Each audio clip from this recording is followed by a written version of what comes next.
Interface Video presents Fairfield Today. Brought to you by Fairfield Federal Savings and Loan, Fairfield Medical Center, Fairhope Hospice and Palliative Care, the Fairfield County Board of Developmental Disabilities, and the Frankie Smith Funeral Home.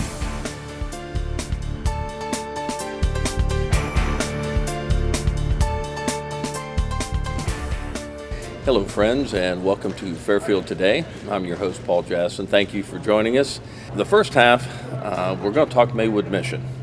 And this is a place that started back in 1910, charitable organization. Actually, it was Lancaster's first hospital. If you go back, that was the first hospital until the actual, what's now the Lancaster Fairfield County Hospital was started. This was the first hospital. It's a charitable organization. Most people know it's down on South Broad Street. And they've had several directors over the years. 1910 was the first year, so fast forward to today. And it's a pleasure to introduce the newest director to Maywood Mission, Jonathan Hanks. Jonathan, good morning. Good to meet you, Paul. How are you? We've met plenty. Yeah. You're the man. You're the man, the newest executive director of Maywood Mission. You've been there a month now, officially a month, your first month. Tell us about it. I would suspect, that's just a guess, I'm going to guess it's a bit overwhelming to step in a big place like this, fill in a big pair of shoes with Tony Salvatore retiring. And we'll talk about kind of what's going on, but I would guess overwhelming would be the word I might choose. You may have another. No, I appreciate you using that word because that is, I think, the word that comes to mind.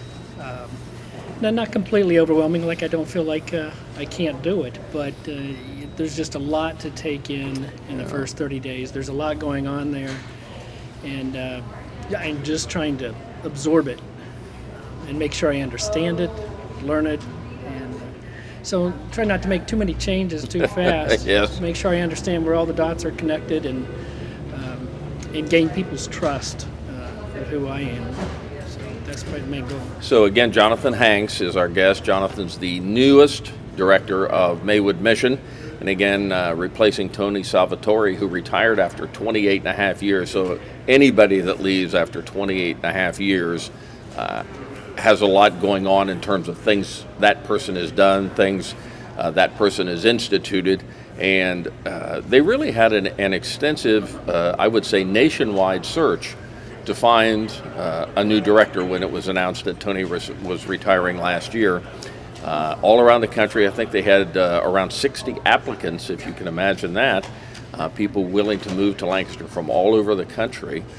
They finally weeded it down, and it got down to the final 2 or 3, and Jonathan was our candidate that was chosen for Maywood Mission. And let's go with opening. Just tell us a little bit about yourself. You're not exactly a Lancaster boy, but certainly a local boy. Yeah, I would say Central Ohio. Yes, for sure. certain. So I grew up on the south end of Columbus in deep poverty, and I think that's really helping me and made me feel connected and why I desired to be in this position. I grew up in a mobile home park on the south end of Columbus, rough end of town. Public schools, and so I really knew what it was like to survive on the streets. Ran away from home at 15, hitchhiked to West Virginia with the plan of selling drugs to survive, and so I knew what it was like to actually sleep in a dumpster by the side of the road, underneath an overpass, spend a night in jail at 15. Those things at the time, up until later in life, wondered how that could possibly be used for the good. Mm-hmm. But it really helps in terms of relating to those I'm trying to serve at the current time. It's kind of interesting too. You hear this a lot from, say, social workers many times. These are people that perhaps had uncomfortable lives that they led up to a certain point, and then the script flipped, and they became somebody that wanted to help other people. And I suspect that's kind of how it went for you. Absolutely. Once you've experienced that, and as long as your heart has softened and not hardened, then you want to, you think about those days you were there And you can even think about, boy, I wish somebody would have or could have, and you want to be that now. So.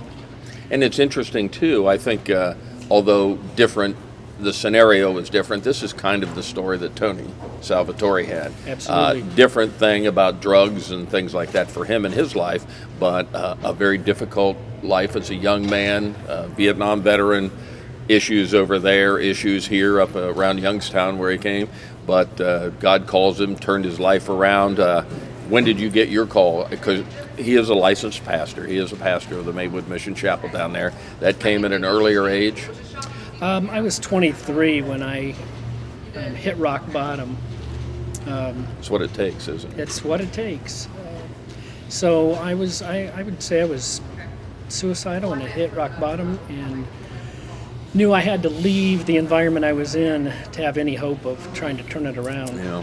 And came back to Ohio. My mom just said, you've got to leave, come back. Was living on my sister's couch and started going to church, and just knew that was the last thing that I hadn't tried and the only thing that was going to work. And gave my life to Christ, and haven't looked back since. Well, interesting. We mentioned that here in this Lenten season when it's kind of all about things with the church, things with things that go on at this time of year.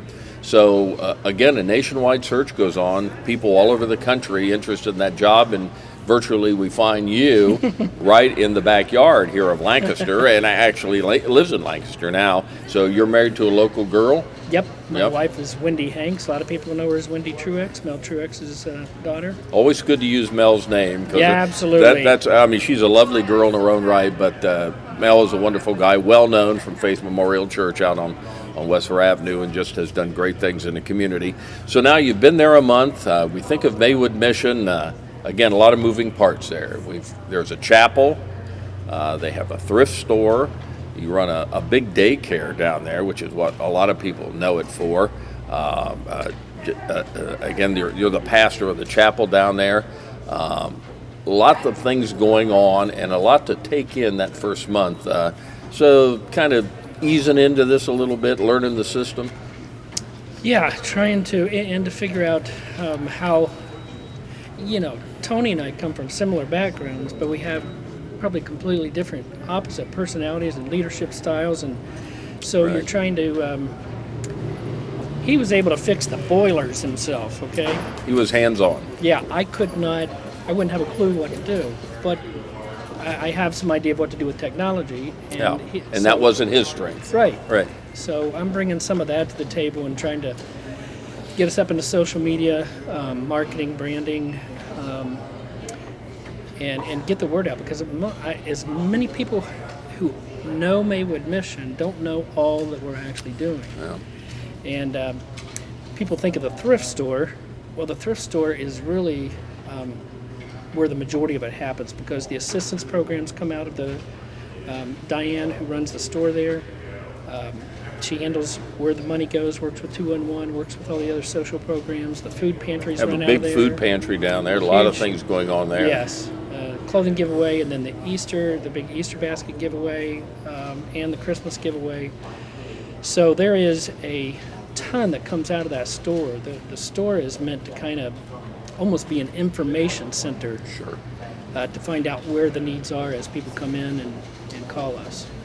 So I mentioned in the second half we're having Ann Kiffin is going to be on to talk about the Ohio Glass Museum, a place perhaps not well known to everybody, but I would certainly say that is true about Maywood Mission. And you indicated that it's a place that many people know, but gosh, there's a lot of people that don't know about Maywood Mission down there on South Broad. If you had to list a thing or two that you'd like the people to know about it, are those the things you said, or anything else you'd like the people to know? I think that primarily is it. The people understand when they hear thrift store that it's so much more. It is the information center and kind of where everything gets distributed out to the rest. And then the big summer camp is huge. It's 10 weeks, and that brings in a lot of attention. And we do everything from transportation assistance to gas assistance to food to medications. We are diverse. And right up until the last night before Christmas, we are on call to be able to go out and assist somebody with those important dates or needs. Yeah, Tony always said, and I've had Tony on the show many, many times, always said no one's ever turned away. Yep. It doesn't matter when it is or how it works.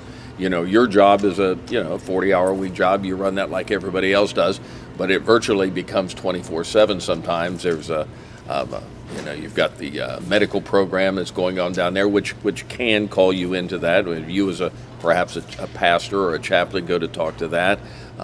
There's just many things going on down there, and I would say that, Paul. I want to make sure the By the Way free clinic that is every other Tuesday. We're surprised. It does get a lot of traffic, but not near as much as it should. I mean, it is literally free. There is no question about insurance. Anybody can walk in at any time. Is that Wednesday nights? Tuesday night. Yeah, and it's once a month. Twice a month, bi-monthly. Then so 6, 7 o'clock. 6 to 8 o'clock. 6 to 8. 6 to 8 o'clock. And it's right there on the premises of what's the address? 1029 South Broad Street. You can't miss it. It's It's right level. on the right. Just walk in. There are signs there to tell you how to get there.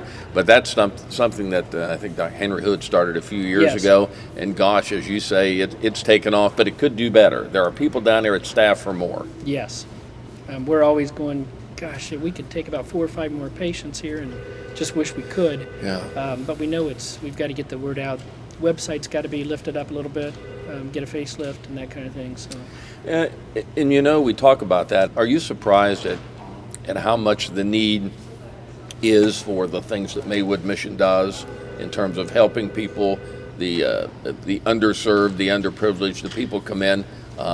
That's a busy place down there in a lot of areas in terms of food pantry, thrift store, By the Way clinic, daycare, where lots of those are for underprivileged a little bit. There's a real need for Maywood Mission in this community. Absolutely. I had to ask myself that question when looking at the job to make sure I felt like this was needed when there are multiple resources out there. But I don't think we're even close to touching the surface of what we can. And the need, through the opiate and the drug crisis and everything, it just adds more complexity to the needs of the community. And so we're trying to figure out how to tap into that. And so I don't see we're even close to helping all those we need to. What's your phone number down there, Jonathan? It is, I'm used to giving my cell phone out. It's 740-653-4855. And you can call that to find out anything that Maywood Mission does, any questions you got down there. Have good staff to answer that, or you might get Jonathan, you might get Dan, you might get somebody down there, but they'll all know the answers. And or you can just type it into your search engine, Maywood Mission. It'll come up. 119 years. The newest director, Jonathan Hanks. So Jonathan, best of luck down there. You're going to do a great job. It's Tony's gone, and we're going to miss him, but we're looking forward to the next 28 and a half years as you lead us in that direction. So good luck. Maywood Mission, one of the real jewels in Lancaster and Fairfield County. Good luck down there. Thanks, Paul. We'll be back in just a moment on Fairfield Today.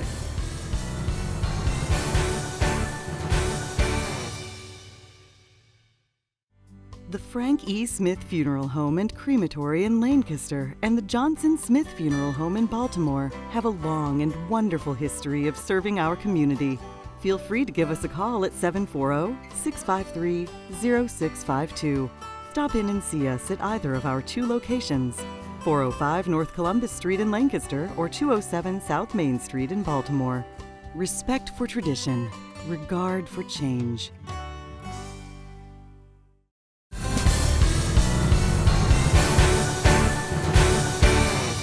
Hello, everyone, and welcome to Fairfield Today. Paul Jasson here with you. Nice to be with you in the springtime as we move through lots of events now as we hit the spring. Not that there isn't anything going on over the fall and the winter, because there's no lack of events here in Lancaster and Fairfield County that we can cover. But when we hit the springtime and head toward the summer, things blow up in Lancaster and Fairfield County in terms of what's going on almost every day, but certainly every weekend. And we're going to talk about probably the number one event that goes on in the summer here. We'll put the fair to the fall, so we'll make that a separate standalone big event. But the big event over the summer, of course, is the Lancaster Festival. Good to have with us now as first time as the executive director on our show, Deb Connell. Deb, welcome. Thanks, Paul. Thanks for having me in today. I think the last time we were on, you came on with Ken. I did. And the transition was coming. Of course, we had Ken on several times there over his several years, couple of years of doing this. Now you're the big cheese. I am. You're the big cheese. And we'll talk about the big announcement you had a couple of weeks ago. But now that you had time to work with Ken, you know, an intern kind of situation, you followed him and he was so knowledgeable and knew everything about that. Now that you're on, did it meet your expectations? I will have to say, and I'm probably cursing myself by saying it this way, everything has gone so smoothly that it's shocking. I was expecting those road bumps that I really haven't hit yet. Part of that is, you know, I was really well trained by Ken over the past few years as his kind of right-hand person. And I was just reminded a few minutes ago that I've now been in this position for a year. So while I've just, you know, it's my first festival on my own, I've got a great board who works really hard to help me and support me. Anything that I need, I can reach out to them, and they're a great supportive tool for me. Well, as we mentioned a couple of weeks ago, right behind us at the gazebo, in fact, you had a big announcement, and I'll let you tell us. You announced the big 3 acts coming in. Who do we have for the 35th year of the Lancaster Festival? So it's going to be a great, exciting year. There is something for everyone this year. The first Saturday night, which is July the 20th, is Sarah Evans. She's a country music star. She's had 5 #1 singles. She's been the Country Music Association's top female vocalist of the year. Her signature song, Born to Fly, won the Country Music Association's trophy, which is a very big deal, I guess, in the country music world. The Wednesday night concert, which everybody loves, it's very relaxed, it's very casual. Become huge. And you know what? That has become our fastest growing concert. Oh, I could see that. Sure. It's also the concert where our young people are attending. That's our younger base is there. Everybody just comes out to have a good time. And believe it or not, the whole orchestra is off that night, so they come and they join us that night too. And so it's they turned get a now night into off. these tribute bands. That's what It you've had has, for many years, and they've been some great ones, I think, over the years. Almost anybody has been here in tribute form. Yeah, we're getting to the point where we're really struggling a little bit with the right tribute if band. you keep that format. Yeah, if we keep that format, you know, because at some point we're going to run out of great tribute bands. But this year's going to be incredible. Grab your hats, grab your Hawaiian shirts. We have Bluff It, which is a great name for a Jimmy Buffett tribute band. That is a good name, It Bluff is. It. And you know, there's probably no more among a certain group of people. The Parrot Heads are Jimmy Buffett is just unique. Yes, yeah. Everybody knows every word to all of the songs. You know, it'll be a big margarita-filled sing-along, I'm sure. And not all bad. Not all bad. No. We have a great opening act that is a country opening act. His name is Logan Winkles. His band is Hartley Station. They're coming up from Georgia for the Wednesday. Nice. To open up the Wednesday night. Then our grand finale is going to be phenomenal. It's, you know, the rock legends of Kansas. Shane's very excited. That is one of the names. I mean, when you're a band, you have one name, and everybody knows it. Everybody knows. Everybody knows the songs. Everybody knows "Carry On My Wayward Son," "Dust in the Wind." Dust in the Wind. They will sound gorgeous with the orchestra too. Yeah. They are true musicians. Their music is very layered. It's difficult music to play. So the orchestra is very excited to get to play part of that show with them. So they'll perform some on their own, and then the orchestra will come back in. Also opening that night, we have a young guitar phenom. Her name is Ariel. She's in her mid-20s, who is just an incredible guitarist who is going to be opening with the orchestra, her very first orchestra show. Really? We're very happy to have her too. And that'll be on the Kansas night? It will be. So that will be a very filled night. And we'll get to other things at the festival, but of course, artistic director Gary Sheldon always makes it work, no matter how it works. He does. Some have never been with an orchestra. He rewrites everything, makes it all work. But Kansas, I have to believe, with the orchestra that we have in Kansas, gifted musicians with orchestras, it's going to be quite the It's concert. going to be great. Kansas has done many orchestra shows before. They have not done an orchestra show for 5 years. So this will be their first orchestra show after 5 years of taking a break from that. So they're very excited to get back to the orchestra. They're very excited at the level of expertise that our orchestra members have amongst themselves. So we really expect it to be a really special night. Deb Connell, Executive Director with the Lancaster Festival, the 35th year, a big benchmark. And what are some other big moments we're going to have at the 35th year? Well, a lot of people know already that our opening night orchestra concert is usually at St. Mary's Church. But this year we couldn't hold it there due to the renovations that are going on there. So we decided to really take the opportunity to turn that opening night into something special, and we will have the Lancaster Festival Orchestra playing with a Westwater Arts production, which is it's photo choreography that's set to symphony music. So above the symphony, above our orchestra on 3 large screens, there will be just this stunning photography that is completely choreographed with the music. He is even making, and this is I didn't even release this when we talked about things a little while ago, he is making a 35-year retrospective just especially for us. Wow. So he's gathering thousands of images that we've taken over the 35 years of the festival and putting it together with a piece that Gary has chosen specifically for our orchestra. So it will be a really, really special opening. Now, where night. will that be? That will be at Fairfield Christian Church this year. Okay, you need a large venue. We needed a larger venue. We really expect this one to sell out. I would recommend you getting your tickets earlier rather than later because we do have limited seating there. It's a little larger than St. Mary's, but will it be festival seating or will there be assigned seating? How does that work? There will be assigned seating Okay. for that. Yeah, we will have. We've recreated the map of all the seats out there so that we can do assigned seating out there. But really, every seat in that venue is a pretty good vantage point. Maybe even better in that perspective then. Right. Because there are some issues with posts and things that you deal with in that wonderful place that is St. Mary's Right. Church. But this one will be none of that. No it's a restrictions. free and clear viewpoint from every seat with these 3 big, beautiful screens. So we will open the concert with the 35-year retrospective film that he's putting together.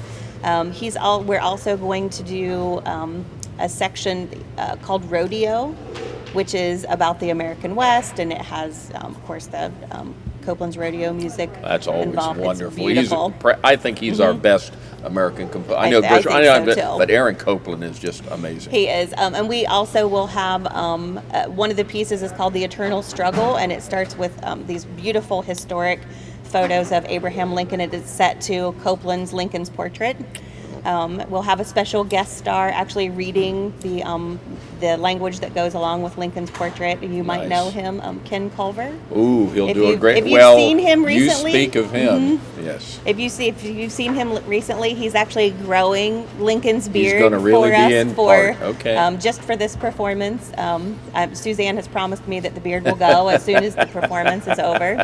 I did see him just a couple of weeks ago, and I noticed he was growing, but I didn't think that. But now I know why. Now you know why. Yeah. He's really and he's going to have to get much taller. Let's see how he accomplishes he's already that. pretty tall. He's got the stovepipe hat and everything. I've seen him do that, and he does it. Well, he'd be perfect for that. He is so it's a perfect for that. 35th year.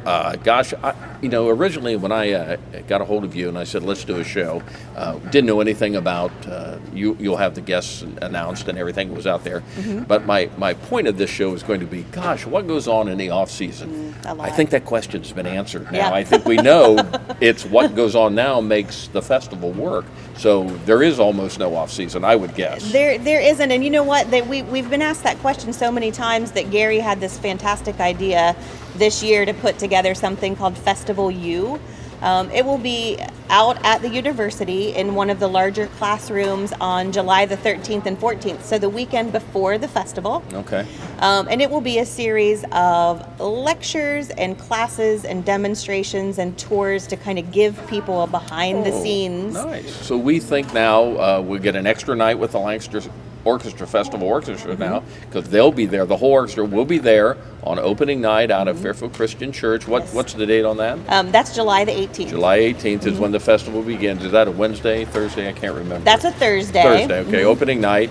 And then Sarah Evans will be the first act a couple of days later. We'll be on July the 20th. July 20th, yes. And the tribute band is Bluffton. Bluffett? Not Bluffton. I'm thinking of South Carolina here. Yeah. Bluffett with Bluffett, Jimmy yep, Buffett. That'll yep. be an What a amazing great name show for a tribute band. And I tell you, the crowds out there are, and they're fun. They're fun. And they're It's a good remarkable. night. Anything goes out there. That's kind of That's what right. you see on a Wednesday night. That's right. Yeah. It's a good time. So I hope you don't run out of tribute bands, although maybe you're getting tight now, but golly, you've had some good ones over the years, and Yes, I think we this have. will be a great one. And then you'll wrap it up with Kansas. That's I almost think you've got to be thinking, my first year here, I got Kansas. Man, I've got it going on. I'll have to say from the very beginning, Kansas was my top pick. Really? And I was really happy to be able to. Really? It was? Yeah, it was. Kansas has been my top pick for years because That's I a know personal thing. It is a personal thing. I'm a huge fan myself. I'm kind of a classic rock girl myself, and I know that their music sounds beautiful with the orchestra. So I'm really excited to hear what they do for us. And I'll bet Gary is completely geeked about He is. Kansas and all that. He's and a big fan of Kansas too. Really? Yeah, Well, that's good. He knows what musicians they are, so Yeah. he's very excited as well. And so it's just a matter of getting everything together. He won't have to rewrite so much. I mean, maybe his Right. job would be a little bit easier with the orchestra. Right, absolutely. And we only got a couple minutes, and I've told you this before. I don't think we can do it because you need some big person like Sarah Evans the first week. But I can remember when the first week was just the orchestra, and I'd love to see that again. I know that's not always possible. In the orchestra, I can go hear them anywhere. A couple times during the festival, they're there. But gosh, we are so blessed with We are. such a wonderful orchestra. They are a standalone act It all is. alone. It is. It's what makes us special and what Oh. makes us completely different than most other festivals in the whole United States. So we are very blessed to have them. Well, I've whined to her enough about things that I like about the festival. Let's do what Paul wants. Let's get it done my way, Deb. Doesn't matter what the community wants, but gosh, this is such an We exciting need year to sign this you year. up for the artistic selection committee. Well, it's such a wonderful year. I mean, you've done such a great job. Thank Again, you. you've hit on all the right buttons. It sounds like it's just going to be a fun 10 days, whatever that is now, 11 days maybe, but gosh. 11 days this year. I feel the energy already. Everybody's excited, so it's going to be a great year. You'll be able to go on their website, Lancaster Festival. You can put that in your search engine. The phone number down there is? 740-687-4808. Yeah, it's going to be a hot button to get. There are going to be a lot of tickets, and certainly on the opening night. Think about getting your tickets early. Yes. That's a big venue, but it'll fill up with the orchestra and that wonderful picture retrospective of 35 years. So we're looking Right. forward to that. Deb, Right. thank you for joining Thank us. you so much Good to for have you having back. me today. We'll talk more as we move into this. It's going to be an exciting year. We sure will. Good Thanks, luck. Paul. Deb Connell with us from Lancaster Festival. for Thank you having for me. joining us on Fairfield Today. Interface Video presents Fairfield Today. Brought to you by Fairfield Federal Savings and Loan, Fairfield Medical Center, Fairhope Hospice and Palliative Care, the Fairfield County Board of Developmental Disabilities, and the Frankie Smith Funeral Home.